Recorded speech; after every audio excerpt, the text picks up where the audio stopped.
Hello, everyone, and welcome back to the AwardsWatch Podcast, brought to you by AwardsWatch.com. I am your executive editor, Ryan McQuade, and joining me today is my editor-in-chief, Erik Anderson, in the flesh.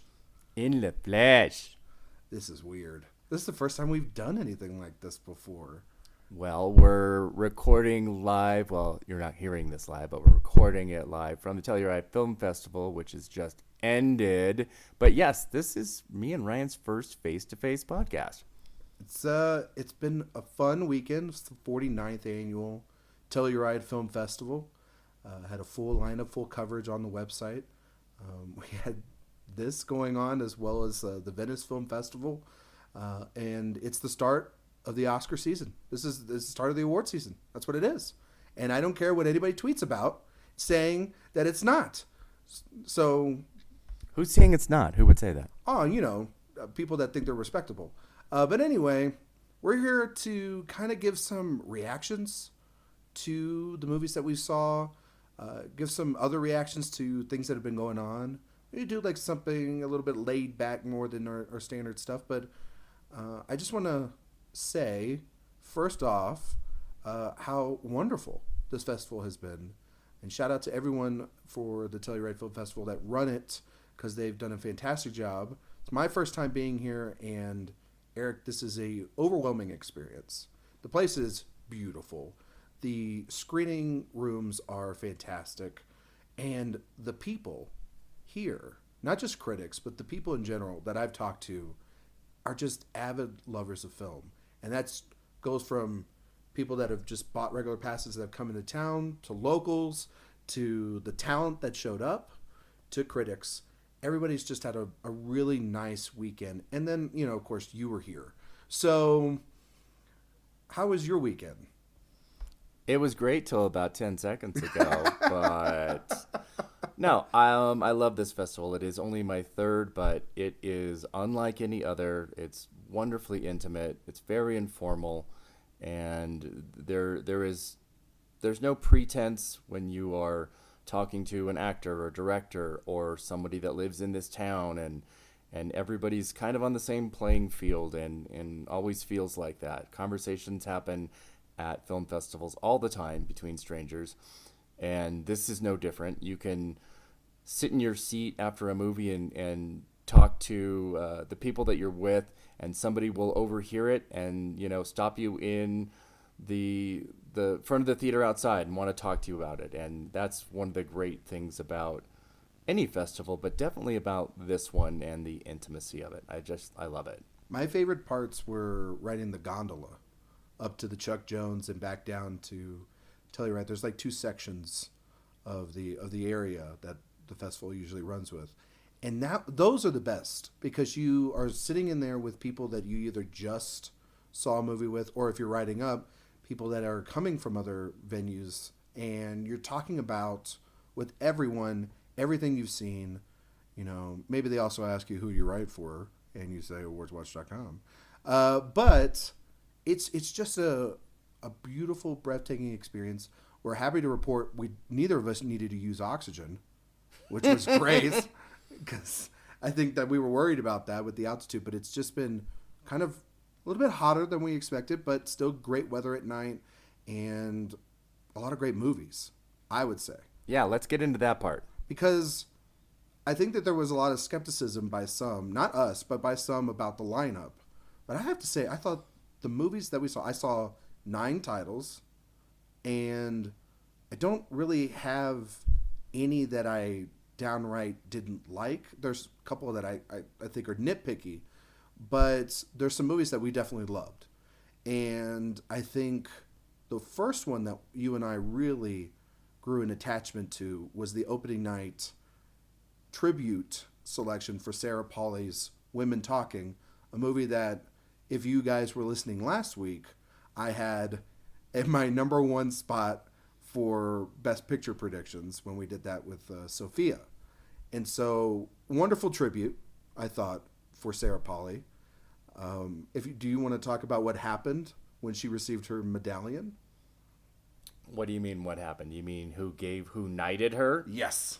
Well, yes, and I took a few photos of this, and it was very funny. Frances McDormand, a producer on the film, and she has a small part in it as well, gave her the medallion, which happens when you get your tributes at the Telluride Film Festival. You receive the silver medallion, and it's just a very small coin that says the word "show," which is the motto of the Telluride Film Festival. And sometimes it's Julie Hunsinger, the program director. Sometimes it is a actor or a director or somebody related to that person in some way.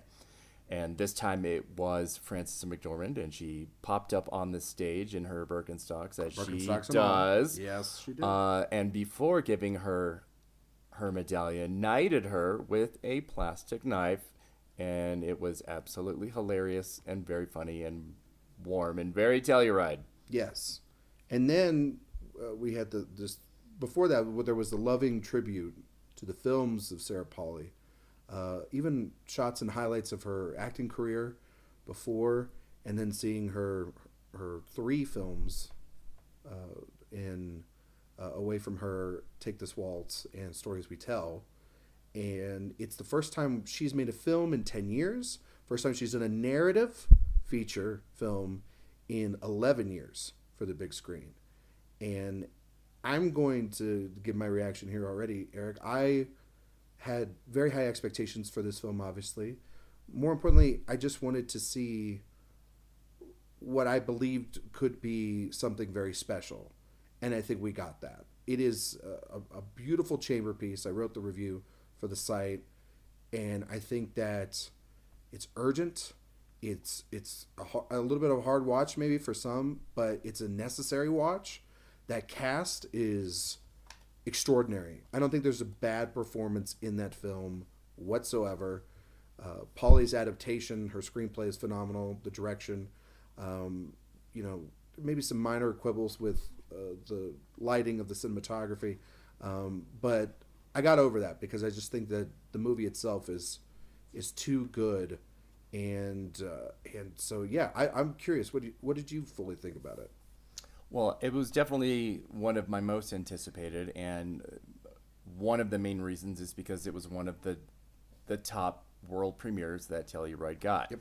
And I think that's kind of to what you were saying earlier, why people thought that this lineup was a little bit soft, because it wasn't very heavy on world premieres. And that's, after last year with King Richard and Belfast, I think the expectation kind of went to a different place.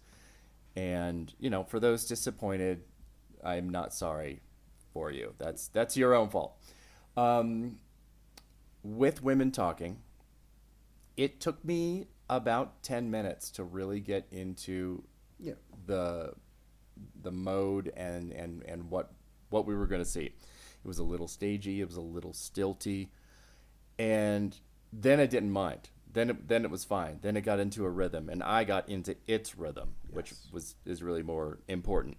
But yeah, it's a phenomenal film about a group of women in a Mennonite-like colony somewhere in America. We don't really know, and they don't really know either. It feels kind of in the middle of America, but but I don't know. And I kind of like not knowing. We don't know. Even when we get to a map in the movie, we don't zoom know. In. It's zoomed in more than it is panned out, and also the movie takes place over just a couple of days in a very limited number of locations, and it is about these women who have been repeatedly drugged and raped by the men in the colony. Yes. Whether they are going to stay, whether they're going to fight, or whether they're going to leave. And it turns into like a 12 Angry Men type of conversation where you have these 3 thoughts, ideals, and women representing these ideas, stating their cases and changing each other's minds. And it's a phenomenal cast. Rooney Mara, Jessie Buckley, Claire Foy, Judith Ivey, Sheila McCarthy, Frances McDormand, as I mentioned, and Ben Whishaw. And just impeccable performances. Yeah, I mean, I know that when I was in the review, I talked about that the three actresses in Buckley and Foy and Mara, they represent the three sort of phases of the arguments in the film. But it's so generational because this abuse isn't just happening to these three women or they're women of that age. It has happened to, Ivy McCarthy's characters, for years before. Even McDormand's character, it's not said, but something has happened to any and all women in this community, including their daughters, which there's these lovely child performances in the film too, because they're still children and they're innocent at times, but then they have accusations that they have come out and their voices want to be heard just as much as their mothers and their grandmothers.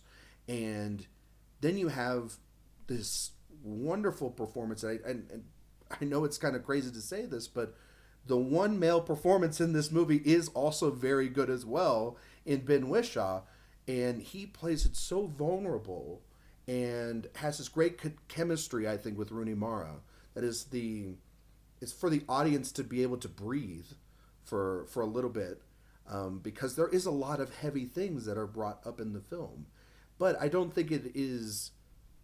It's a lot of telling. It's not showing as much, and I think that is a great design and thing that Sarah Polley does, is that all we need to know is the truth out of these women, and hear them talk about this and the different ways in which they do it. There are, yes, the quote unquote Oscar scenes, but then there are just like stories. Like I think Judith Ivy's stories and Sheila McCarthy's stories in this film are the ones that got me the most. And then I think for you, it was like the Ben Whishaw stuff with because he's their teacher. He was an outsider, or he was part of their group that was outcast and brought back because he went to college. Because the men, obviously, in the commune, they are given all the advantages in terms of education and obviously power and whatnot. And so he's come back now to teach the boys. And he's the one taking the notes, essentially, of this meeting.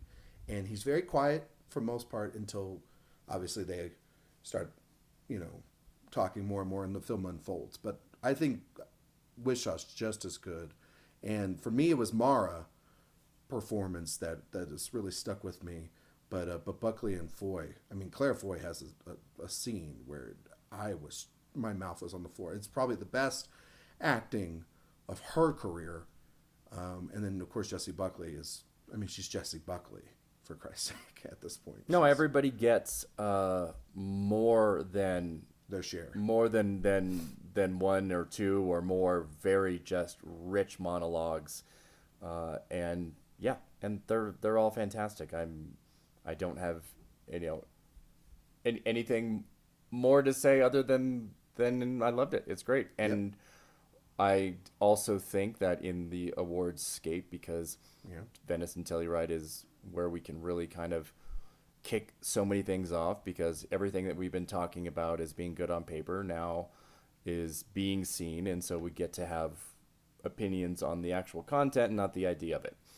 I think there is an accessibility to this movie that maybe people aren't expecting, and another one that we'll talk about in a minute. Mm-hmm. And even with the subject matter that this movie is about, there is an enormous sense of humor in it as well. Yeah. Really funny things, great tonal breaks that are not bizarre shifts, but done in a natural way when you, in real life, are having a really horrible experience or time, that a joke or a slight bit of humor cracks that ice and just kind of makes it easier. And it happens throughout the film with some running gags that I don't even want to mention because I just want people to see it. Mm-hmm. The young girls also provide a lot of comic relief, and yeah. And they were all over the festival, the whole cast and crew. They went to pretty much almost every film they could in between their. I think they had like 3 or 4 Q&As, and they had a massive conversation out in the park that was run by Frances McDormand, who's the producer on the film. From what I was told, this will be the only time during the festival season that they'll all be together. So they sort of made a deal that they were going to try to spend as much time together as possible and celebrate this achievement. And I think that it shows on the screen, but it shows off screen just how strong this group already is. I mean, in terms of awards, I mean, it's exactly what I think it's going to be, which is a front runner that we'll be talking about for the entire year. I think acting wise, it's clearly there. I mean, it's a SAG Ensemble contender big time, not for just a nomination, but for a win. It's one that I hope audiences do give a chance to see and appreciate, because of the fact that it is heavy subject matter. You know, when you tell people like the description about it, it's heavy, but you're right. There is that levity that is provided by the humor, the breaks from the barn, also to see the scope of this colony that they're in. I appreciate the film more and more as I've been thinking about it, and I think it speaks to Sarah Polley, who is someone that I've greatly missed, and is a hilarious human being herself, and very grounded, and I think the film is as well. But we didn't see just that opening night. We saw the new Alejandro González Iñárritu film, Bardo, which we, going into the festival, knew a lot about Bardo from the Venice reviews. We've heard a lot of negative things, a lot of stuff within the press. There's been stuff since then that has been released by Netflix and Alejandro González Iñárritu about the responses to that already, and it's combative. But speaking to the film, Eric, we've talked about the general reactions to Bardo. I think we are more on the positive side of this film than probably most people here at Telluride. Though I will say the reception felt a little bit nicer here for the film and more appreciated than it was in Venice. Yeah, the Venice reactions were pretty strong. They were pretty something, all right. They were. Mm-hmm. They were very white. Not that always has to be the thing, but in this case, you said it, because I was going to say it. It was a big part of the response to this for a lot of people.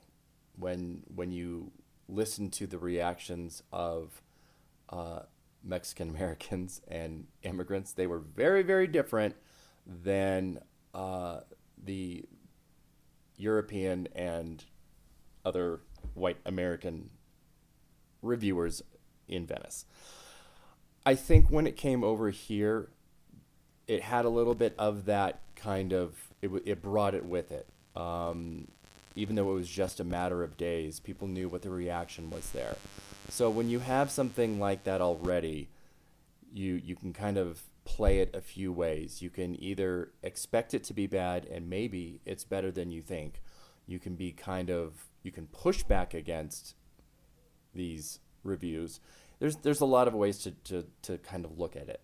Hopefully, I hope that audiences would watch it for what it is on its own, and not necessarily be too impacted by drama around it.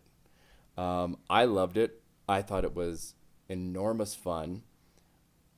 It's very surrealist. It's very long. It's almost 3 hours. Yep. So, I know some people love their 90-minute movie, and bless your heart, I do too. But that was the first half of the year. It's not anymore. It ain't happening anymore. Yeah. Get over it. I was cool with 3 hours. I was fine with it. I was also ready and prepared for it, so it wasn't like it was a surprise. But yeah, it was visually really exciting. He was working with Darius Khondji instead of Emmanuel Lubezki. It was a good choice. Which was a really interesting pairing. Yeah. Really successful pairing. Yep. But yeah, from a technical standpoint, editing and production design and cinematography and score, it's wonderful. It's luscious and it's lavish and it's full and also really funny, also really bitter. Iñárritu has his relationship with critics and criticisms, and I think in this he turns it a little bit on himself as well, more than he has in the past, and I think it works to great advantage for this movie. I was so angry by these responses. You're hitting the nail right on the head. I was very angry by these responses. I still have been very angry by these responses because when Iñárritu was introducing the film, he just said, "Give it a chance. Just let it wash over you. Let it.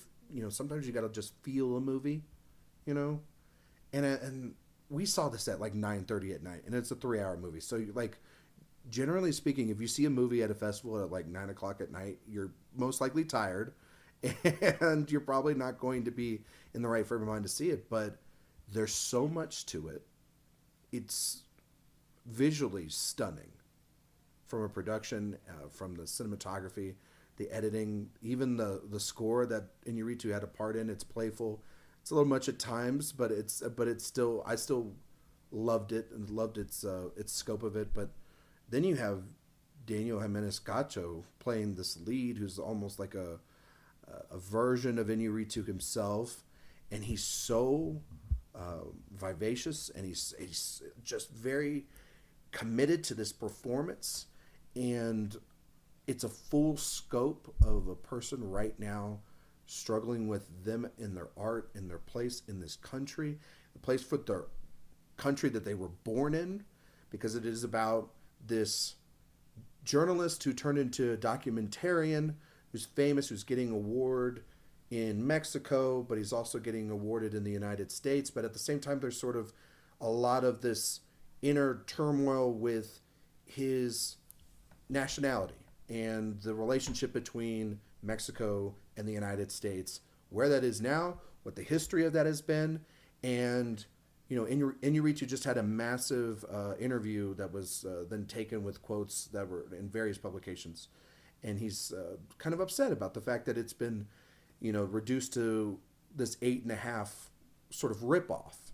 And as someone that is Mexican American and someone that can appreciate what he was going for, there's so much specificity to it that it might hurt it, but I know that there's a lot of specificity in a ton of other things that get put out. Because last year there was a ton of specificity when it came to something like Belfast, and we had to deal with that all year. So if we can just get over these biases, and I think that that's the thing is that people had it out, not just for whatever this movie was going to be, but obviously for Iñárritu, because he is a figure that I think a lot of people are more on the negative side than on the positive side. But speaking with him, seeing the film, having the thoughts about, I can't get things out of my head. There is some sequences in the second act that I think are some of the best things you're going to see all year. There's a dance sequence that Erik is obsessed with. Mm-hmm. I think that's the best way of putting it, obsessed with. And there's also some really beautiful, emotional moments towards the end. And I think it's going to be one of those movies that people have seen it now, give it a couple months and rewatch it, maybe when it's at home. Or I actually think you should see this in the theater, because if you're not, then you're not doing the right thing, because it is a big film. I mean, just from the beginning of it. But I loved it. Ryan is very passionate. I'm very mad at it, and I'm not the only one, because there's a lot of filmmakers and there were a lot of people. It's got strong, it's got strong supporters, and I think if you give the movie a chance and not try to kill it like people have already been trying to do, which is stupid, then you might just judge the film on its own before you start trying to put it in awards contingents, which I still think it is. I don't think anything has changed yet, because the industry is probably going to love it. I think possibly I might be a little bit lower on my awards expectations. I don't think it's across the board sweeper anymore, but I still think it's there. It's not disappeared. No, but a divisive film will have a certain amount of success. True. With awards, and it will have respectful success, but maybe not necessarily top tier, and that's fine. I'm just gonna say, if they don't award this, but they awarded Birdman, says everything about the movie itself, really, when you think about it. I don't know about that. Oh, I think so. That was almost 10 years ago. It's no. Yeah. It's, Or the one with the white cast, but when he starts talking about Mexican, he's kind of right about it. we'll see. We'll see. Anyway, it was a good movie. We liked it. It's a great movie. So then there's some other things that we've seen. Obviously, one that was at Venice that we got to see, and I think we're a little bit obsessed over, is Tar, the new film from Todd Field with Cate Blanchett and Nina Haas and Nomi Merlan and Mark Strong with some hair choices in that movie. I will say this. I shouldn't be really one to talk about wigs, but that was quite a wig that Mark Strong had in Tar. Yes. It was quite something. And this is really interesting. This is quite the narrative this season seems to be like returning directors. Todd Field's coming back after 16 years, Sarah Polley 10 years, and more. So I kind of like that. I'm into people having their talent, Terrence Malick era of like, I'm just gonna make a couple of movies and then I'm gonna not and shut up. Yeah. And then I'm out of here. Yeah. Yeah. We like Tar a lot. A lot. I think like obsess to the new degree a lot. This is also a long movie. It's 2 hours and 38 minutes long. And if you're reading just, the flyby of what it is, where Cate Blanchett plays a world-class level conductor, you might be thinking, okay, but how do I fit into that as a viewer? Where is the accessibility at all in that? And that's exactly what I was thinking going into it. I thought it's Cate Blanchett. Obviously, I will love it because she's Cate Blanchett, and I'm excited for the return of Todd Field. But where is my entry point here if I'm not, Well, it's been 16 years. No, I know, but Todd Field, and it's like. But what I'm saying, is, from a subject standpoint, I was prepared to go in and feel like all of it was going to be over my head, and I would just kind of sit there and enjoy Cate Blanchett. But it wasn't, because the script is so absolutely gorgeous and meticulous, and also funny in some parts. Darkly. And I never felt that way. I always felt like I was a part of the ride and not that it was above me. It was thrilling and funny. Cate Blanchett is in literally every single scene. Yep. There is no scene in the movie outside of her. I mean, unless I missed something. No, I don't think so. It's a gorgeous performance. It is mannered in a very classic Cate Blanchett way, but there are rough edges and there is a crunchiness to it as well that I just kind of haven't seen from her in a long time. It's a stunning performance. I'm gonna say it might be the best thing she's ever done. It might be. It might be. If you said that to me, I couldn't argue it against it, because I'd be like, you know what, fair. Because it's that good. It's an undeniable. I don't know. You kind of like to argue. That's fair. That is true. It's better than her last Oscar win. I'll tell you that. But yeah, exactly. Don't eye roll me. I know. He actually just got to see me eye roll him in person instead of like off camera. Exactly. You saw it at the tribute. Yes. And then I saw it the next morning. Yeah, the tribute was great, wonderful, funny. Again, she's very self-effacing, and they did, a whole clip reel of her films, and they were long clips of multiple movies. And when I tell you, when Bandits came on, oh my God, really her most underrated performance, maybe. Yeah. So funny, unrecognizable, both her voice and her appearance, because you can kind of clock a Cate Blanchett voice performance now. Yeah. She kind of has that tone and that deepness to her voice. Yeah. So seeing that Bandits clip kind of just, I loved it. Well, you go back to the accessibility of the film.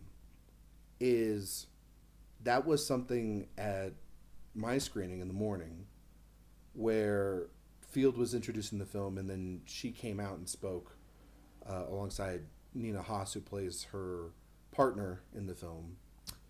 And she went out there and said that there's a lot of jargon about the orchestra and musical business in the film.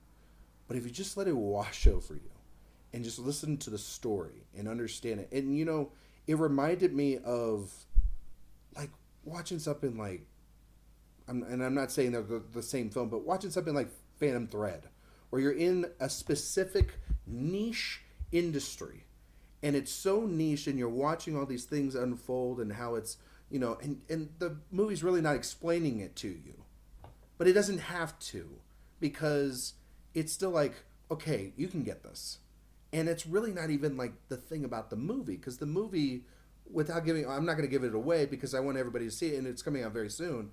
It's a lot more about her as an artist, and it feels very, you and I were talking about this, it feels very of our time, very relevant.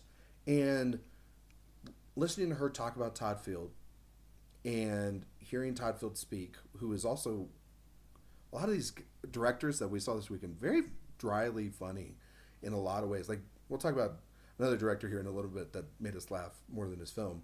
But I just miss this man so much, because I do love In the Bedroom, and I do love Little Children.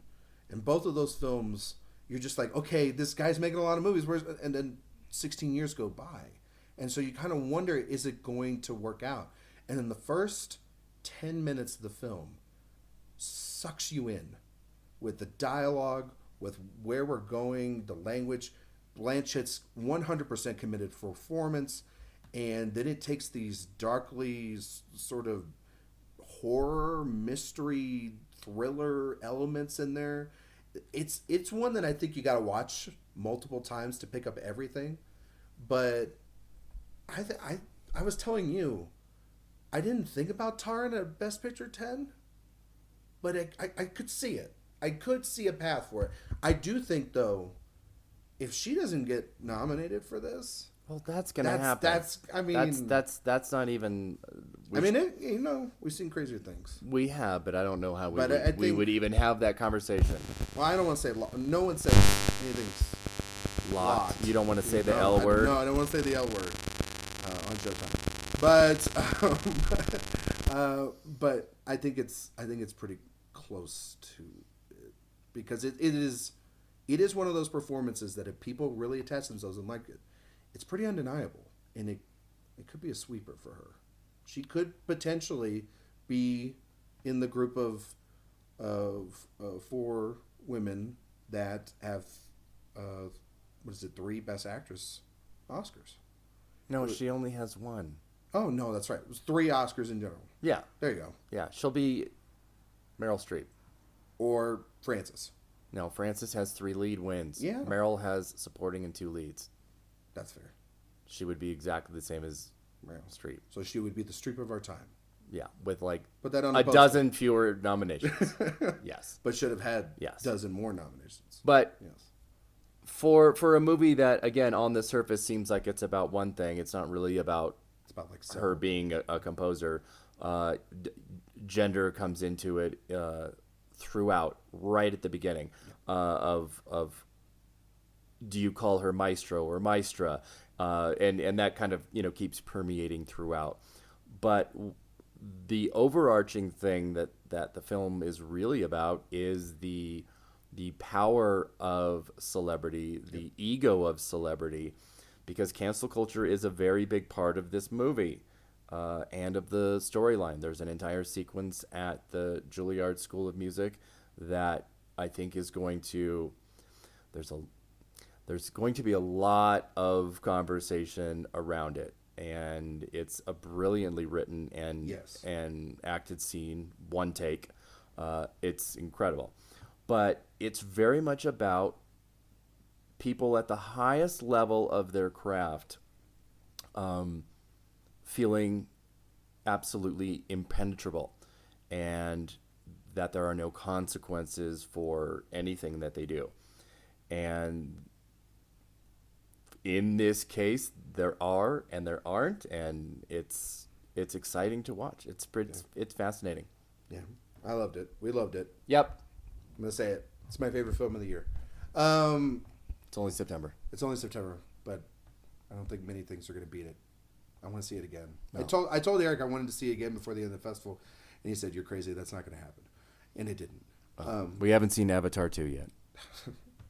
Not the way of that water. Anyway, there was another premiere that happened. It was Sam Mendes' new film Empire Lights.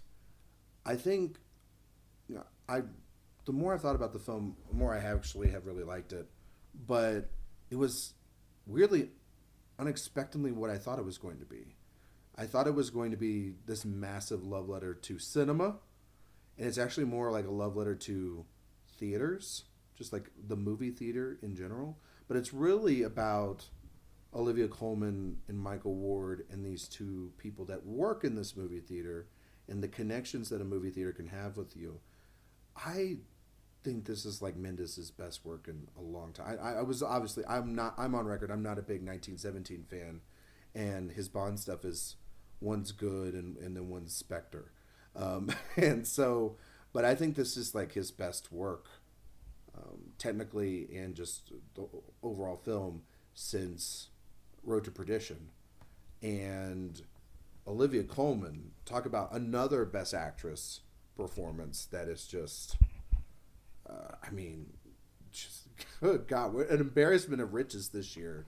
But it's also Michael Ward's film too, and we cannot lose that. BAFTA winner, Michael Ward. He is fantastic in the film, goes toe to toe with one of our finest actresses, and there's also Toby Jones and Colin Firth, who have small roles in the film.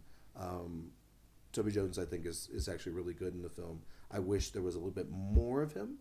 And Colin Firth is like, it is what it is. But Coleman has scenes, and they're great. I think Deacon cinematography. It's as good as you would expect from Roger Deakins.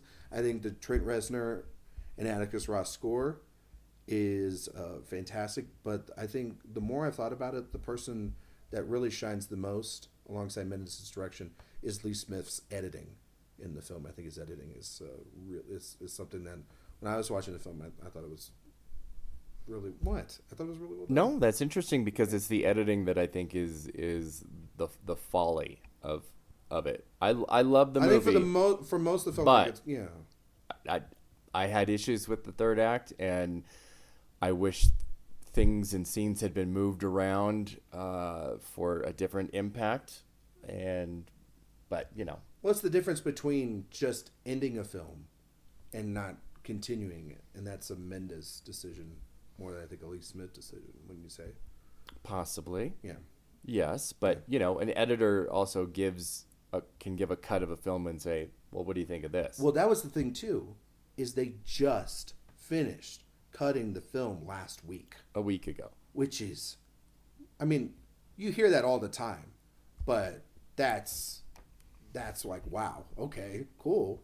It almost feels like when we were literally the first ones to see it. And Coleman and Ward were via Zoom to introduce the film with Mendes, and who was here in person. But yeah, I thought it was a really romantic and tender and surprisingly riveting take on also mental illness, which I didn't see that coming either.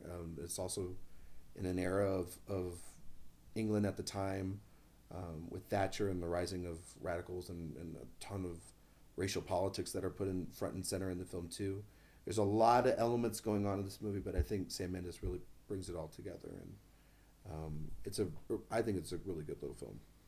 It also follows with two trends that have been happening this year and just in recent years, and that is sort of like, I guess you'd say, Gen X era directors writing very personal stories of their childhood or youth in some way. And there are a lot of those in this festival. And on top of that, movies that take place in the very early 80s. Mm-hmm. A lot of that. I love it. Yeah. That works great for me. I feel seen. But it's definitely a huge trend this year. 80s and directors really going back to their roots. You know, we saw it with Belfast and Roma, and we're going to see it with the Fablemans at Toronto. So there's a lot. There's a lot. No, I agree. Yeah. What did you think of Coleman? I thought Coleman was terrifyingly good. It is tough because, like you said, there is a theme and a component of mental illness in the film, and so when somebody is doing like a lot of acting, I think it's good to be just kind of cautiously aware of the character that they're playing, so that you're not kind of thinking it's camp or something like yeah. that. And it really doesn't, but I mean, she gets to kind of some Shakespearean level but also there's monologues in this. But also there's a lot of calmness and quietness. Quite literally a Shakespearean level monologue, actually. Yes. Oh my God, it is. I didn't think about that until you just said it. Yeah, it is. No, it is. I mean, when you think that you love Olivia Colman, you'll see this and realize there's even more. Just like Cate Blanchett, it's just going to be like, how does this one person continue to just blow the doors down? And then, and something that was here, that was a surprise to both of us because it was a to be announced thing, was there was an anniversary screening of Crouching Tiger, Hidden Dragon, and Michelle Yeoh was here moderating that and doing a Q&A afterwards. And so just when you think that Cate Blanchett was here and Olivia Colman's got a new film, Michelle's right there. There's three horses in this race, and they have extraordinary performances.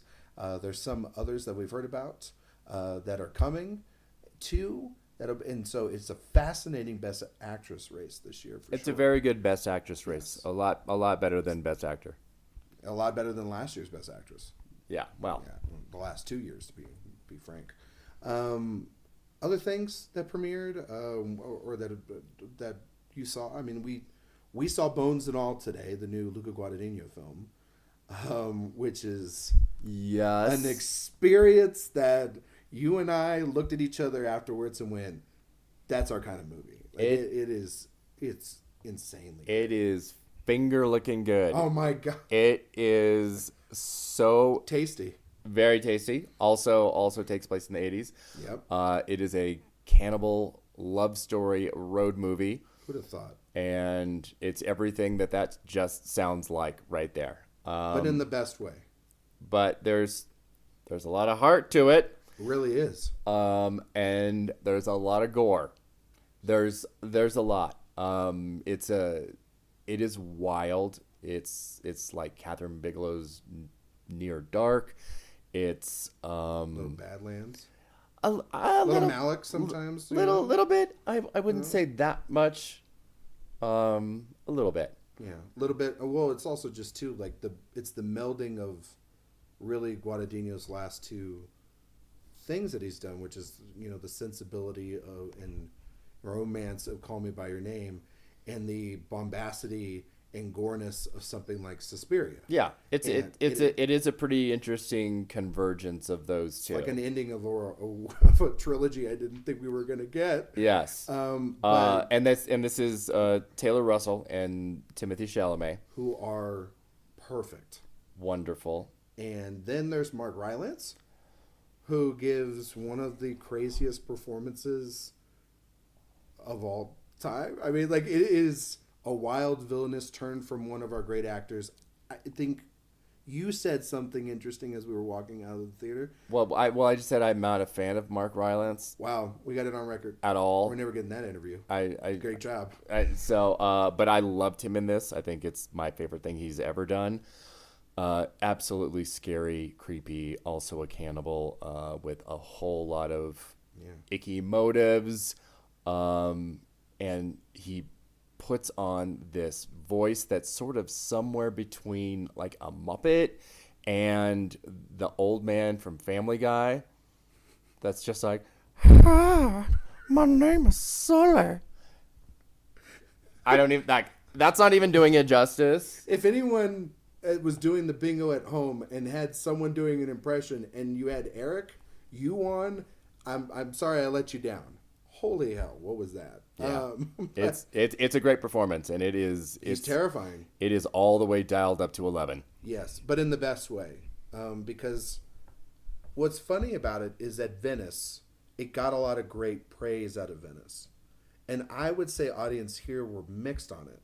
Because, a lot of our critics friends that we talked to and stuff, they liked it. Mm-hmm. But then when I would walk down the street and talk to the other patrons or the other people in line, it couldn't buy into it because I think of the gore. But then I think to myself, how do you not know that a cannibal movie is probably going to have a little gore? It's literally within the first 5 minutes. Yeah. If you don't, if you're they don't. There's no Jaws here. They don't wait for it. No, there's no there's no waiting around. It's in the first 5 minutes. You know exactly what you get into. But if you stick through it, and it's not one of those like you got to stick through 2 hours to get to the good stuff.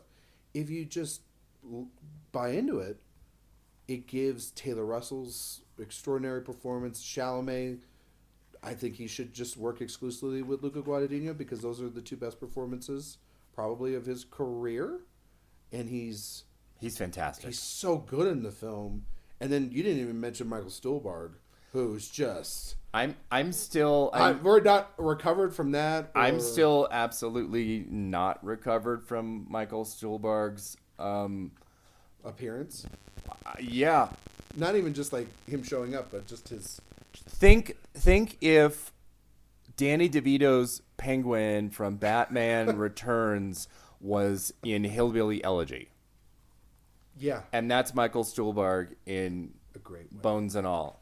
So good. Also terrifying, but great. And so yeah, don't know how far this movie's going to go, but I think a lot of people are really going to love it once they get their eyes on it. There are a couple other films we're just going to go through them real quick. Eric, where there's something you didn't get to see really a lot. I didn't see that much, and for reasons that we will not go into on this podcast. I had to sleep in a day or very inebriated. Two. Whatever. I had to dance. I had to do my thing. Let's dance. Yes. Let's see. So I know a couple things that we want to talk about. Mm-hmm. One of which I want to talk about is After Sun. Yep. And that came from Cannes to here, and that's Paul Mescal.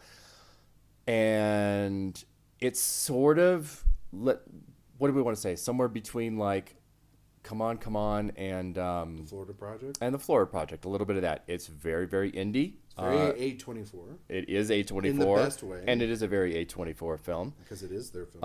It's a pastel production, so that's Adela Romansky and Barry Jenkins who did Moonlight, yep. And it is a father-daughter story. It is what I called a low-stakes, no-stakes drama until it is. It's just a beautiful piece of a very small part of the lives of this father and daughter while they're on vacation. They're Irish, and they're on vacation in Turkey. And it's kind of great, too, because you never really identify that it's Turkey until quite a bit down. I didn't know where they were at the line until the end. Yeah, and that's great because it's not about that. It's just about them and their relationship. Frankie Corio, mm-hmm. Yeah, plays the daughter, newcomer, wonderful, amazing. Their chemistry is off the charts. Yep. Charlotte Wells, director, very new. Great find. Love. I mean, I'm just. Yeah. It's a great debut. Yeah. This child performance is one of the better ones we've seen this year. A24 usually knows how to, and find directors that know how to find child performances. And of course, having producer Barry Jenkins, who in Moonlight and various other projects as well as found child performances as well. It's not a surprise. Paul Mescal is very good in this film. He's very good in this film. And, you know, for me, you're a little bit higher on it than I am. It took me a little bit to get into it, but I think the last 45 minutes are what I really, you know, cling to as it, because it's, you start to understand where this movie is, because it is a lot about, you know, a little bit based off of Wells's life, but it's not a full on deconstruction of her past, but it's a very good little film, and I do hope people check it out. And if you're a fan of Paul Mescal, you won't be disappointed. That's all I'll say.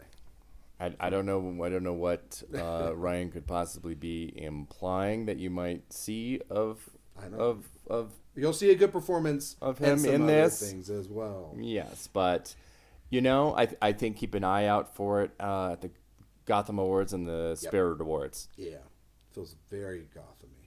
Yep, Yeah. breakthrough director nomination. I feel like she's right. She's in there. I feel like he could get an actor.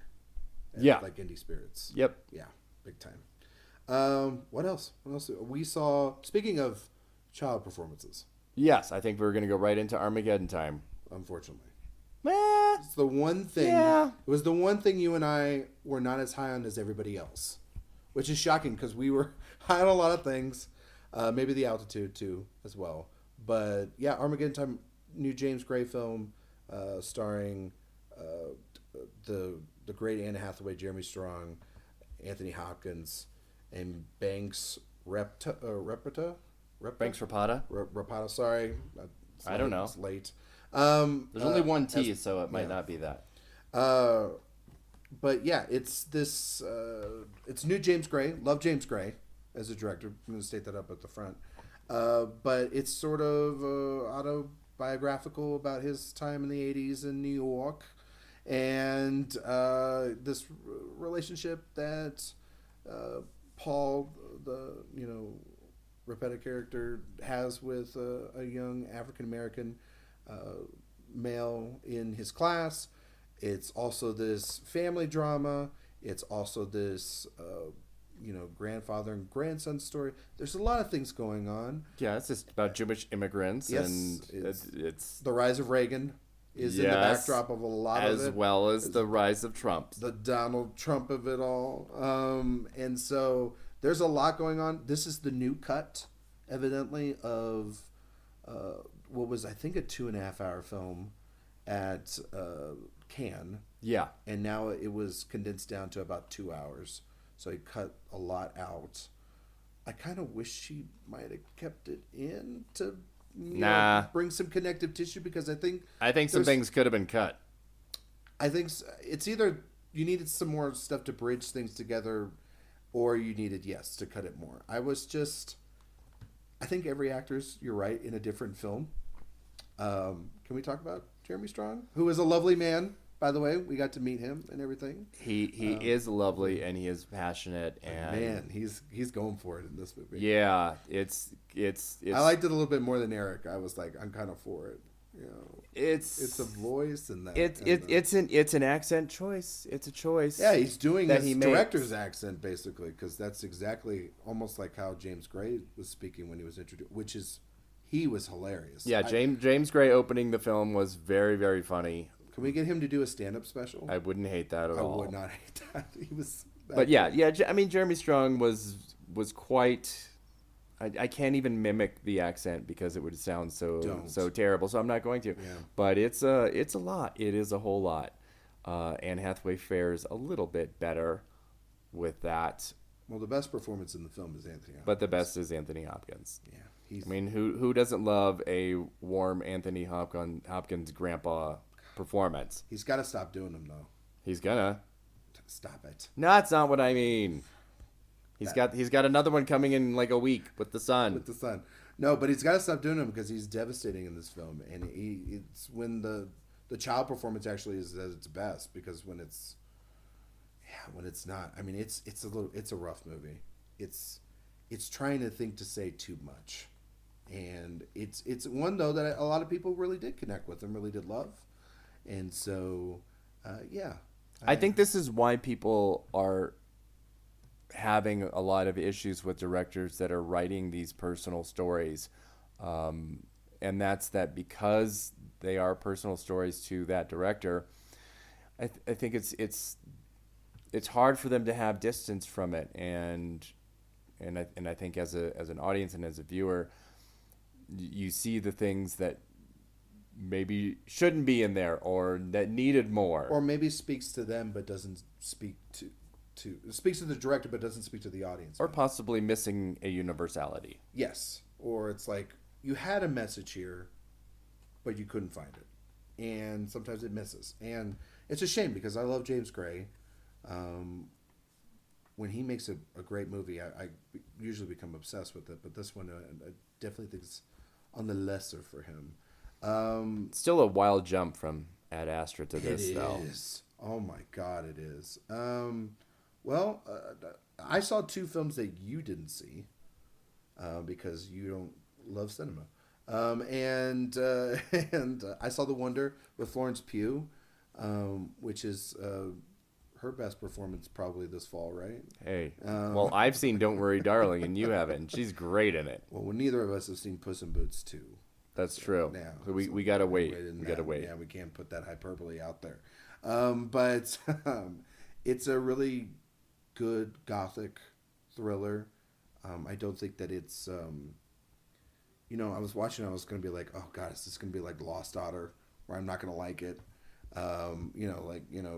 Lost Daughter, the masterpiece of last year. Yeah, right. Yes. There's a lot of other great movies last year. That ain't it. Yeah, it is. No, sorry.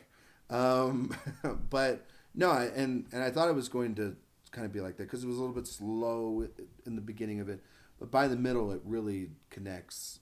Even though, like, I think the twist you see it coming a mile away, but it's the committed, dedicated, fantastic performance by Florence Pugh and Tom Burke and Toby Jones again and Ciarán Hinds of Belfast fame. And so there's it's a good ensemble, but I do also think that the Elaine Cassidy too, who plays the young girl in the film, really great find. Sebastian Lelio, who is of Fantastic Woman and Gloria and Disobedience. He is one of the great directors that we have right now that deal with complex films about female characters. And I really think he does a fantastic job. But there's also the best, one of the best cinematographers on the planet, in Ari Wagner, who's, she does it again, Eric. She's just fantastic at what she does. She can't ever miss. And so I like the film. Don't love it, but I like it. I respect it a lot. And then the last film that I saw at the festival was Broker, the new creative film starring Song Kang-ho. And Eric said, I don't want to go to it.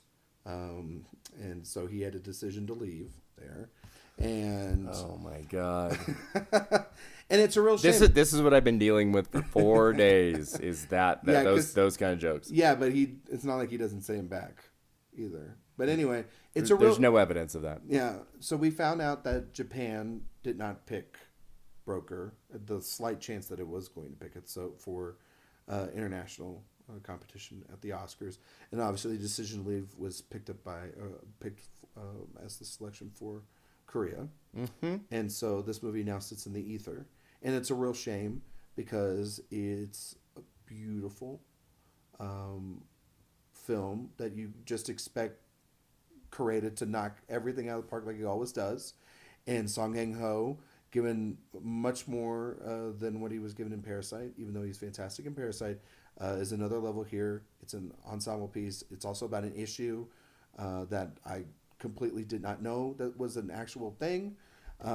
These baby boxes and getting rid of these children and having these massive issues with adoption. And there's sort of like a cop proceduralness also to it as well. That's a little bit under the radar that not a lot of people know about, but it's just tender and heartbreaking by the end. And it's exactly what you expect from Koreeda, who is one of our great directors.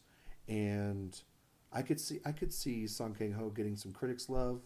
I really wish he would get more of a push by the good folks at Neon that are friends of ours, because it's a really special performance. And, I just, it was the last thing I saw, and I didn't want it to be the last thing I saw because of the fact that this place is so great. And seeing movies is the best. And, but I sort of kind of close this out, Eric, and where we're at, because we're on the eve of you killing yourself and going to TIFF and everything, because you're going to go for like, what is it, like 11 days? Yeah, I'll be there the whole time. Hopefully Hopefully I'll have tickets. Hopefully so, yes. Yeah, because that TIFF ticketing system, aces, absolutely fantastic. Yeah. Whoever's in charge of that, give them a raise. Absolutely. Promote them. Amazing fucking job. Love Ticketmaster, too. Yeah, Ticketmaster. Totally, yeah. Unparalleled. But anything else you want to highlight from your time here at the festival? Anybody you met? Any moments that you want to just... None that I can talk about publicly. They're very intimate moments between me and Ryan and Paul Mescal. You signed that NDA real quick, didn't you? I had to. They got to me quick after the 14th time that I approached him and talked with him. Well, I know that I had a fantastic time, and it was also just fantastic being with you and doing this first year. And I want to say once again, shout out to everyone that put together the festival, but also the volunteers. Don't think that they got enough credit, because man, they have to deal with a lot of us, you know what I mean, and a lot of crap. But it was also good seeing other colleagues and whatnot, and getting to talk and jumping right into the award season. I know that we've already talked. We'll be back for the 50th next year, which is crazy, because Eric was here for the first year. Not true. And saw its creation from the ground up. But it's just a special place and everything. And but I don't think that we're gonna give any adjustments maybe too harshly to our Best Picture lineups that we talked about last week or whatnot. I think that you can agree that we're still very early, so everyone can calm down a little bit. It's just 2 festivals. But I think even after next week, once we get into some of the TIFF screenings like Fabelmans and Glass Onion and other things like that, more people see The Whale, more people see, or this. Well, by then Venice will have The Sun and then TIFF, right? So there'll be tons of coming out. Yes. Yeah, the next week is going to have the end of Venice and the beginning of TIFF, and that will overlap. The overlap of these 3 festivals is insane. We'll have everything done. Yeah, and we'll have everything written. There's a lot. We'll know quite a bit in just 2 weeks' time. Yeah, or we'll think that we do. No, we never know. I mean, shoot. At this point in last year, what did we know? It was not much. It was a lot of praise out of here for Belfast, and then look how that turned out. Yeah. Right. Well, so. We'll see what the TIFF's People's Choice looks like in a couple of weeks. I think Women Talking will be in the top 3. I think Fabelmans. I think Fabelmans probably will be too, but we'll see. Maybe The Whale.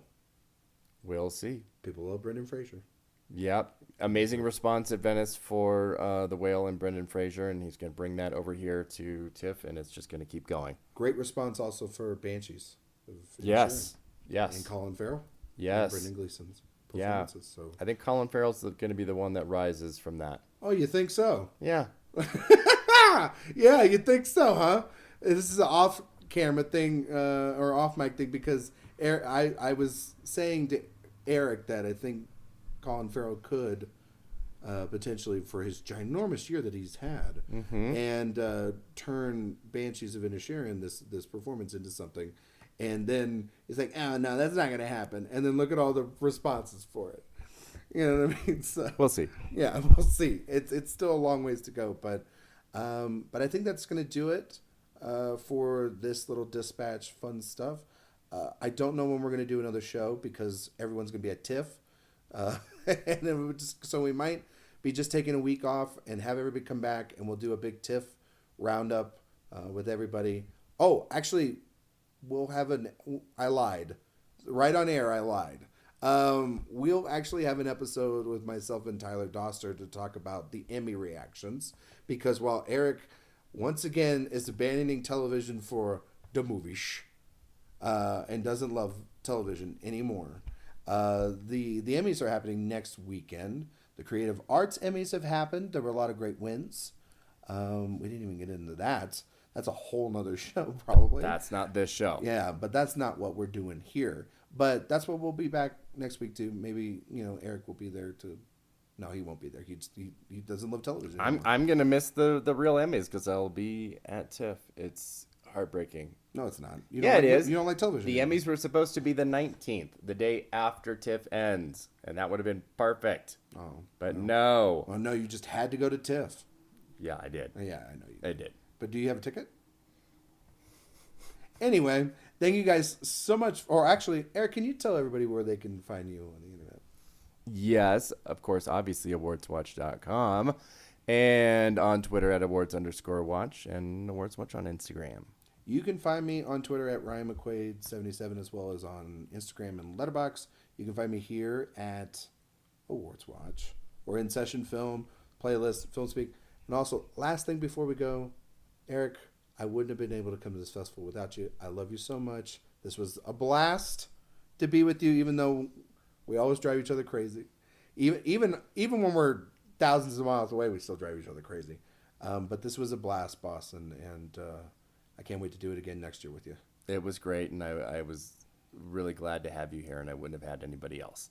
Oh, now we're going to go cry off camera. But anyway, thank you guys so much for listening, and we'll see you all next time.